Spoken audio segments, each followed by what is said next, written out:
This is Taylor Gray, voice of Ezra Bridger on Star Wars Rebels, and you are listening to Coffee with Kenobi with Dan Z. This is the podcast you're looking for. But how many of us have you actually met? And droids don't count. Well, other than military officers like Grievous and Ventress, none, I guess.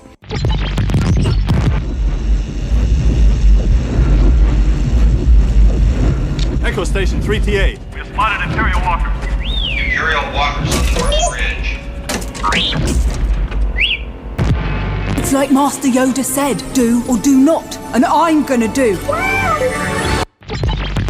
Point! Grogu, I've seen what you can do. It's okay. Show them. This is James Arnold Taylor, and you're listening to Coffee with Kenobi. I have a good feeling about this. Hello, friends, and welcome to Coffee with Kenobi. I am your host, Dan Zehr. Absolutely delighted to have a Star Wars conversation with you. Since May 2013, I've been committed to creating a positive, family-friendly, spoiler-free place for our Star Wars community. I want you to imagine you're walking into your favorite coffee shop and there's this lively discussion about Star Wars films, Disney Plus live action, animation, books, comics, collectibles, or Star Wars experiences at the Disney theme parks. I want to bring that sense of community to this podcast, my website, special events, live video experiences, email newsletter, and more. Join our Star Wars community at coffeewithkenobi.com and be part of something special. Of course, a huge thank you to the official travel partner of Coffee with Kenobi, MEI and Mousefan Travel. Check out coffeewithkenobi.com/mousefantravel for a no-cost, no-obligation quote, and let them know Coffee with Kenobi and Dan Zehr sent you. On today's show, it is part 2 of my conversation with my fellow Star Wars Encyclopedia authors as we talk about our process, what we learned about Star Wars through this experience, and so many more fun things. I hope you're enjoying this conversation as much as we are enjoying bringing it to you. So pull up a chair, grab your favorite mug, and have some coffee with Kenobi.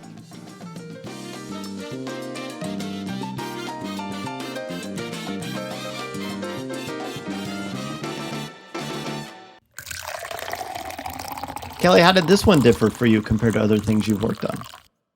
A lot of stuff I've worked on has been not so serious, dad jokes and, Obi-Wan motivational book. And so when I got my sections, it was like, I had to update existing characters, and I was like, cool, it'll be, like some random guy. And it was like Princess Leia and Luke Skywalker. And I was like, oh, I have to take this super seriously because this is like their official entry. So that was really different and fun for this project, was just honing in on those kinds of characters and what I wanted to say about them. And, I wouldn't say it was more serious, but it was something that I felt like a little more weighty, a little more momentous. Sure. And there's like this wonderful responsibility that comes with that. Because I, like many of you, I'm sure, I was such a fan of the Ultimate Star Wars book, which just is a modification of, and very much an expansion of. So I like the idea of that. And it is very different. I mean, the first one I did with Pablo and Cole, the Star Wars book, that was very essay driven. Whereas this is much more concise and precise, and you've got to hit all the high notes of some characters that have, like Anakin Skywalker. I didn't work on that one per se, but talk about daunting. I mean, there's a lot there. And it's cool. I would say, though, if I could go back in time and give myself advice, I would say, don't be enrolled in grad school while you're writing a book. It's not fun. Oh, my God. It is not fun. Dan. It was rough. I'm still in those trenches, but yeah, wow. Megan, what about you? I want to agree with Dan and Brandon about how much discipline this takes. In terms of the work, it was similar to the High Republic Encyclopedia in that it's all in an Excel document, so you can track how much you've done, and I do a couple hours of it every day after my day job, and then kind of as much as I can possibly do on the weekend. There's a certain point at which the word count is so high that you're like, procrastination is a luxury now, like Dan said, like a luxury that I don't have. So it was big. The pace was aggressive, and I'd like to thank my friends for their patience as I disappeared from our social calendars for a while. this was larger than the High Republic Encyclopedia, and there were also just more moving parts because of the timing. There would be some changes. I hope this is okay for me to say. There'd be some changes as new material came out. So like Ahsoka, the High Republic Phase 3, and Young Jedi Adventures were actively coming out. So I read, for example, Escape from Valo, I think it was, very quickly for the encyclopedia so that I could suggest characters. And I suggested Niv, Drendo, Aprok, and Gavi in particular as characters who I thought were important in that book, but I also had to take a bit of a leap and speculate that they might be important in the future in case of possible updates. So keeping up with contemporary content was also a challenge in a fun way. And not to mention the fact that there are certain things that were currently out when we were working on this that we knew weren't going to be in there because of when things are going to be published. And honestly, with Star Wars, you have to, at some point, you have to go to print because there's just so many things coming in. And Amy, for you, I mean, obviously you're writing all the time. What was this like work with this one? How is it different for you? Is that word count, was a little daunting sometimes. I'm a procrastinator, and that's a method that I'm not ashamed of because it's worked for me, right? I know that I'm a procrastinator and I work with that, and that's how it goes. But like others have said, this was not something, if I procrastinated too long, that was going to get real ugly and sloppy. And I didn't want either of those things because you do feel like I want to get it as right as I can. So the part I just leaned into, which I've kind of done with the other DK projects I work on, is yes, Matt made his beautiful spreadsheet, which I can only aspire to, but I just made my own sloppy one, with color coded. I love a color code.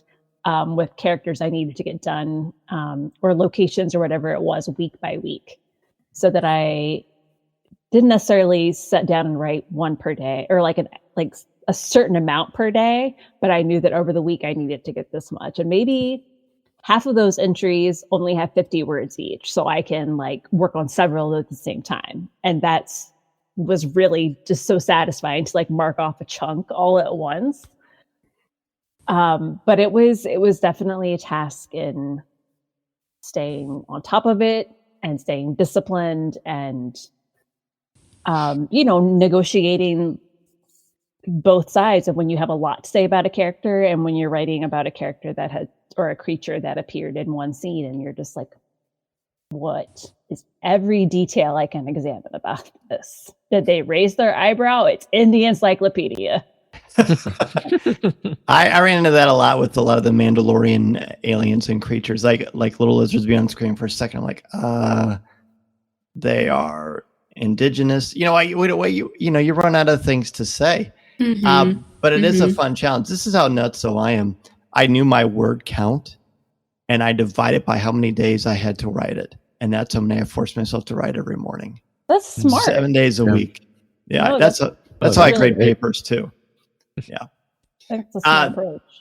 So, Brandon, what's your research like for this? I mean, this is fun because you actually have to say to your family, I have to watch this Star Wars movie. I have to read this Star Wars book. What was that like for you? It was great because you guys, I have this huge bookshelf and it's truly about to fall over and crush me. But it's nice whenever I can use a book that is on that bookshelf that I've bought. I'm like, oh my gosh, I did this. I'm the smartest boy in the world.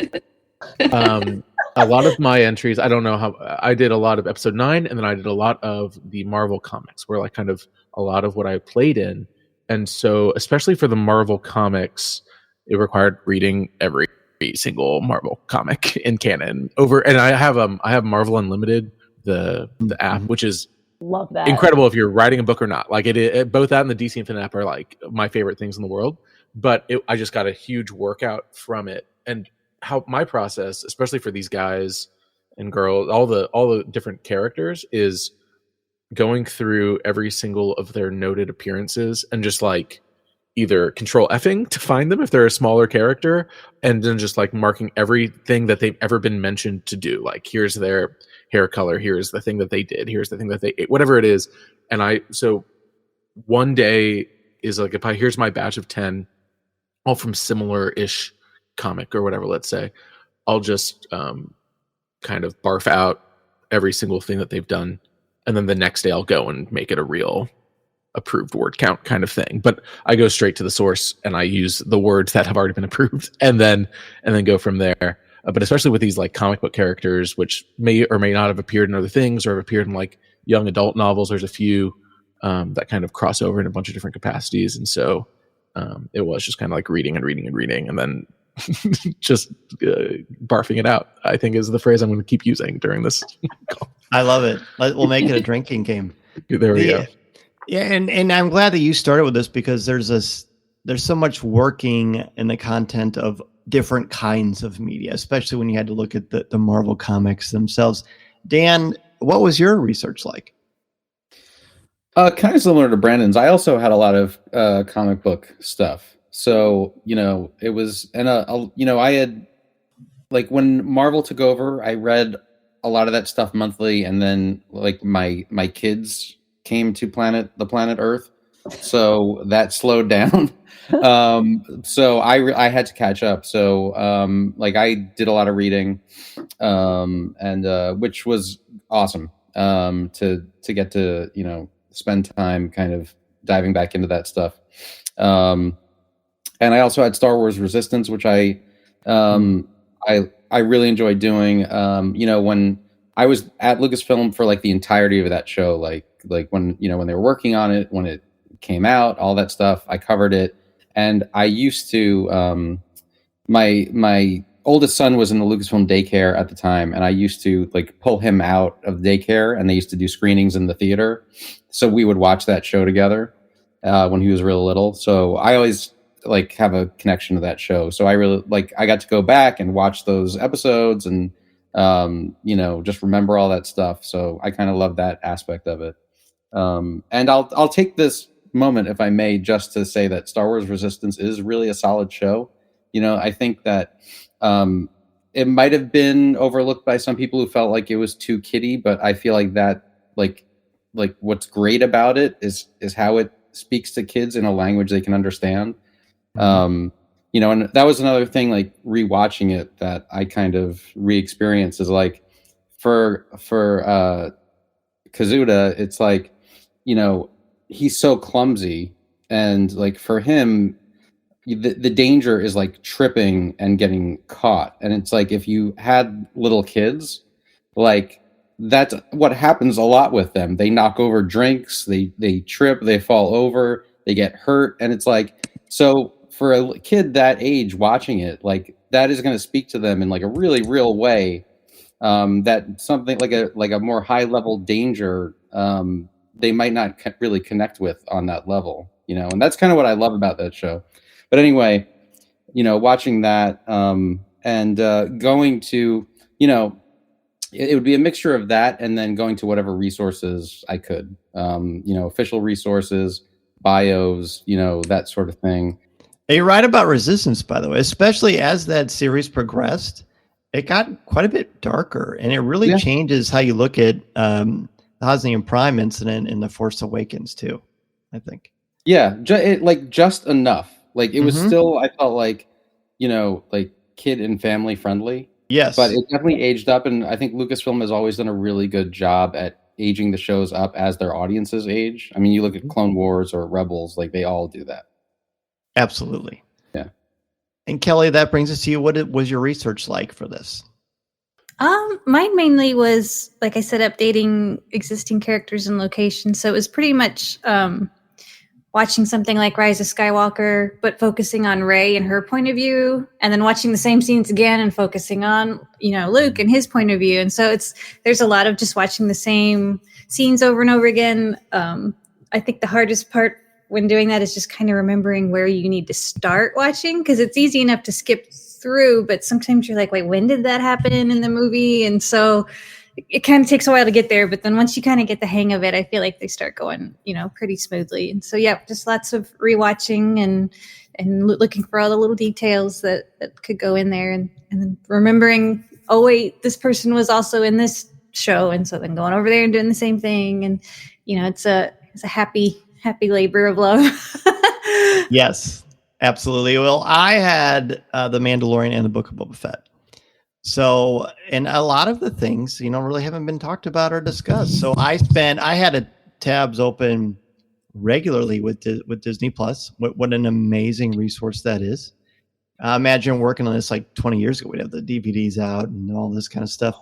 And so it's all there, and you can pause, you can turn on the captions. And I had it was very esoteric. I mean, even more so because a lot of stuff again has not been talked about really.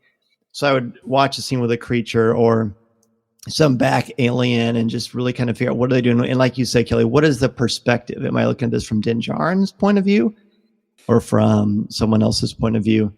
And that was pretty cool. I liked knowing that I had to watch this to get that perspective. And Matt actually wrote a great book about seasons 1 and 2 of The Mandalorian that was aimed more towards a younger audience. That was very valuable for me as well.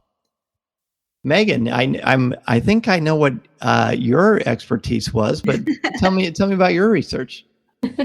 Well, Dan, you just gave me something new to add to my morning gratitude list, which is that we did not do this with VHSs. Yes. You're welcome. So when I've done 2 of these now, and in both cases there was a period toward the beginning of the work that I've begun to refer to as the book explosion, which is when there are books all over whatever surface I'm using to work on. Which is to me it's like the flag at the start of the race. It means it's begun. And so in particular, I did dig deep into the Young Jedi adventures for this encyclopedia. My co-author, Amy Rickow, had done the Young Jedi adventures entries for the High Republic Encyclopedia, so I was somewhat familiar with Kai Brightstar and company, but I hadn't watched every single episode. So that had to change for the 2024 encyclopedia, in which I covered, and I became attached to a lot of side characters. I love Slag and Braig now, who are in 1, maybe 2 episodes of Young Jedi Adventures, and they're great. And I wrote those entries. Amy.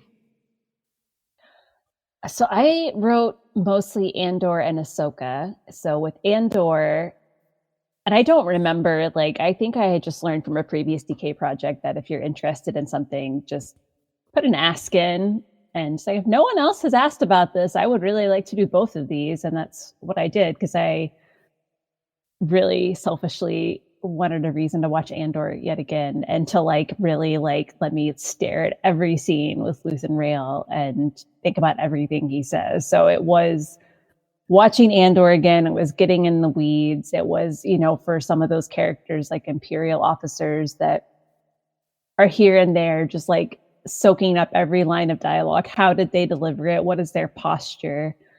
And then with Ahsoka, this is how I wish everyone could write every encyclopedia entry, because as I watched it, I just sat there with my laptop and took ridiculous notes. And then I would send Matt a list after every episode that I'm like, okay, I think this Shin Hati, probably should put her in the book. And just kind of, or this creature, or I don't know what this ship is called, but it's probably going to be important. And then once we kind of got that, okay, Lucasfilm wants to go ahead with these ones, I could just go back to my notes. And because it was happening as I was watching the episode, I didn't have timestamps, but it kind of really helped me go back in each episode and be like, aha, that scene with Baylan and Shin is here. And I can just, like you said, just fast forward through this streaming.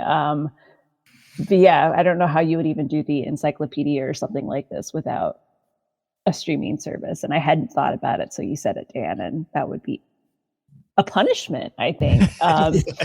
And this way it was really fun. Also, when you can just turn the captions on, you'd be like, okay, I'm pretty sure you said this. It was really helpful too. So much. Yeah, they give a lot of detail in those captions sometimes. Things you wouldn't expect. Sometimes they'll reveal the name of a creature or something like that. Exactly. And you're like, oh, this is, and usually I feel like how they spell in the captions is usually correct. Absolutely agree. Brandon, was there a certain entry that you were particularly either had a great time writing or just proud of how it turned out? Oh, what we can say. There is, so again, this is my first Star Wars book. I was kind of just along for the ride. I was like, let me just do a good job. And it was pretty early on. It was probably in the first month that we were writing. And again, I was doing episode 9 And I was trying to figure out the best way to communicate to Matt when I don't have information. And so I would like mark in red, or I'd be like, hey, like FYI, like here's something that's missing within the visual dictionary or whatever it might be of needing to answer this. And one of the entries that I had was the hyperspace skipping worm monster. And and that's a cool scene. But I was like, in the speech, I was like, there's no name in this.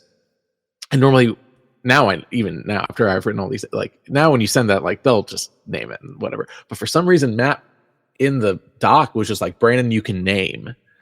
And I was like, oh, cool. I remember seeing that. I was like, I was like, okay.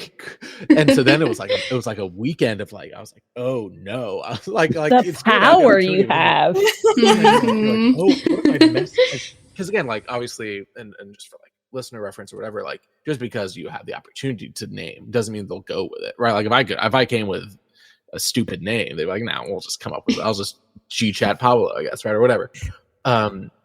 And so I was like, oh no, like what are we gonna do? Like, and it was like truly, but so the Eric Earth hyperspace worm monster made it into the book. It is there, and so that is the one I'm still the most proud of, because that is true. Like now I could truly never write anything ever again. I'm like, well, I named one Star Wars creature, that's enough. And so that's awesome.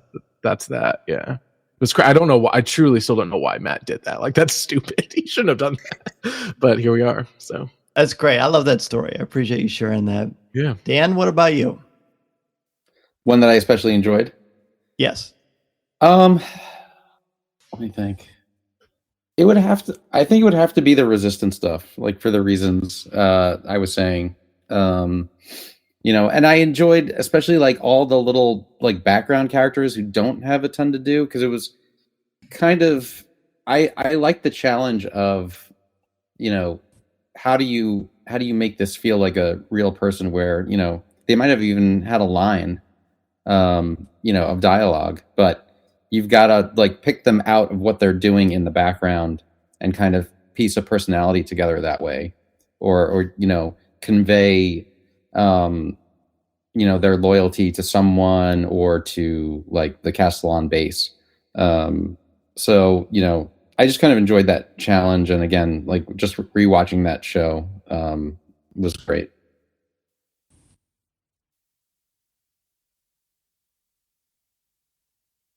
Kelly, what about you? One that I really enjoyed, it was probably Luke.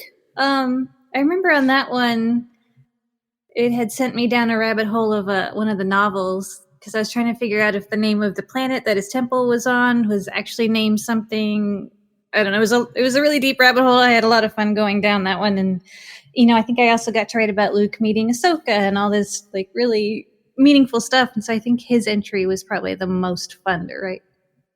That's pretty cool. I liked writing about Boba Fett because it was really challenging, because he has a very unique character arc and goes through different phases and kind of different incarnations of him, not literally, but figuratively.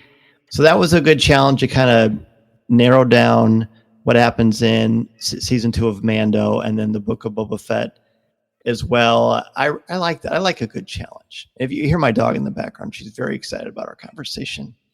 Megan, what about you? So I did Moff Gideon's armor and Moff Gideon's light cruiser. And I'm just a big fan of The Mandalorian and of like villains in particular. So someone else did the main Moff Gideon entry, but I made sure to grab the gear. And they were just cool to do as a fan. Amy? All of Andor was actually my favorite. And that's an answer to many questions. But specifically writing about the prisoners the inmates on Narkina 5 and at Table 5 who ended up escaping with Cassian, or starting the riot that some of them escaped, and getting into like rewatching those scenes intently to get to different personalities to help make them distinct and really narrow in on the traits that help them, make a stand, and especially Kino Loy. And watching that arc from you must meet your quota to like maybe some there's some stuff going down here that we're not okay with. So yeah, that was my favorite part of Andor, but really all of Andor was my favorite to dig into. That's wonderful. Listening to Coffee with Kenobi, you are, with Dan Z, the podcast you're looking for. This is...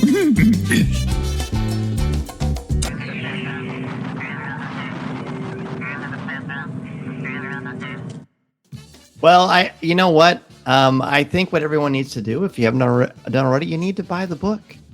You need to read the words of these wonderful people and their passion and insights of Star Wars. They're on every single page. Again, very, very blessed, very fortunate to be able to collaborate with all of you in Self-Show. I'm just happy we got to hang out like this. We're not at Celebration right now. It was a really nice moment. Brandon, such a pleasure to have you on, my friend. Please let everybody know about your wonderful podcast and what's going on with you. Oh, yeah. Yes, you can find me. Talking Bay 94 is my Star Wars podcast where I interview cast and crew of Star Wars. I think Amy has been a guest before. Amy Rakow also has been a guest.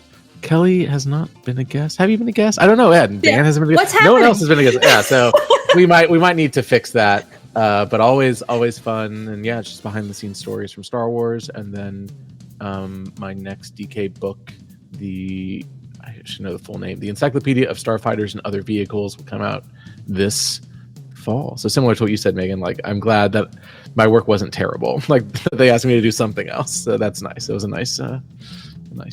So yeah. Absolutely. Well, we're looking forward to that for sure, my friend. Yeah. Dan, what about you? I'm doing some writing for Charlotte's Independent Picture House, writing about film, doing interviews and stuff. Just to plug them, they're an awesome indie independent movie theater here that I would recommend if you're ever passing through or in the area. Check it out. It's a great place. I've got some other irons in the fire, but nothing I can speak about at the moment. Sure. So I'll leave it on that note. I love. Well, when someday when I come by and see you, I'm expecting a tour. Sure, absolutely. Awesome. Kelly, what about you? You can find me writing for StarWars.com. You can find me on Bluesky. And in the fall, I think September, I have the Phantom Menace visual archive coming out. Amy Rakow is a co-writer on that. Can't wait for that. Those are always such stunning layouts, too. My gosh. Megan. So nothing coming up to share at the moment, but you can find me on Bluesky at Full of Words. Perfect. And Amy, what about you? On April 29th, somehow 2 books, Star Wars books are coming out of mine. Star Wars Women of the Galaxy, an updated and expanded, which I just got an advance copy of literally today, and it is gorgeous. I'm very excited about that. And then I have The Art of Star Wars Visions Volume 2 coming out that day, which is, I've only seen PDFs of that, but also gorgeous because every animation studio that worked on Visions Volume 2 is incredible.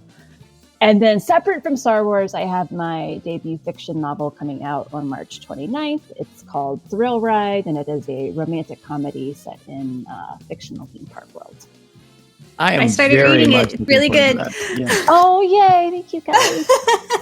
Great. Well, thank you again all so much for taking time out of your busy schedules to have some coffee with me. Well, thanks. Thanks for having us. Thanks, Dan.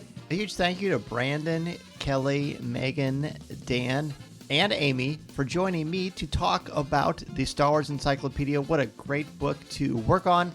It's so fun to look through it and learn about, well, I mean, look, what I wrote was fun to read, and it's just fun for me to read what these fine co-authors of mine wrote, because I learned about Star Wars from them, and I learned about Star Wars from each of you. So thank you so much for joining me each and every week on Coffee with Kenobi. The website is coffeewithkenobi.com for Star Wars news, announcements, reviews, videos, and more. The official travel partner of Coffee with Kenobi is, you know it, MEI and Mouse Fan Travel. Coffeewithkenobi.com/mousefan-travel is your place for your no-cost, no obligation quote. They can help you plan your magical vacation for all Disney vacations, including East and West Coast homes of Galaxy's Edge, Walt Disney World, and Disneyland. If you want to book a Disney cruise, like the Coffee with Kenobi and Mouse Fan Travel Cruise, June 16th to the 20th on the Disney Wish.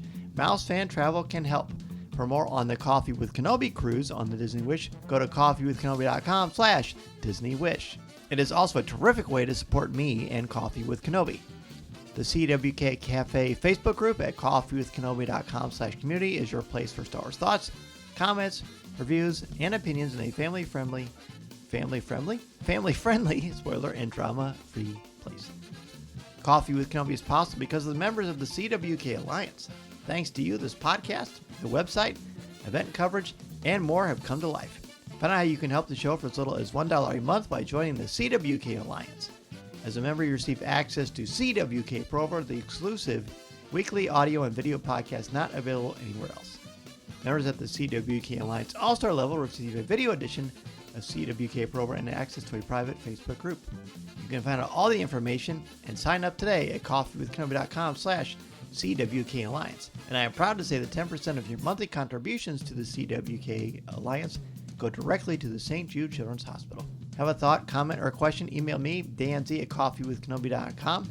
Connect with me on Twitter, Instagram, and Threads. And that's exactly where Coffee with Kenobi is on social media: X, Instagram, Threads, Pinterest.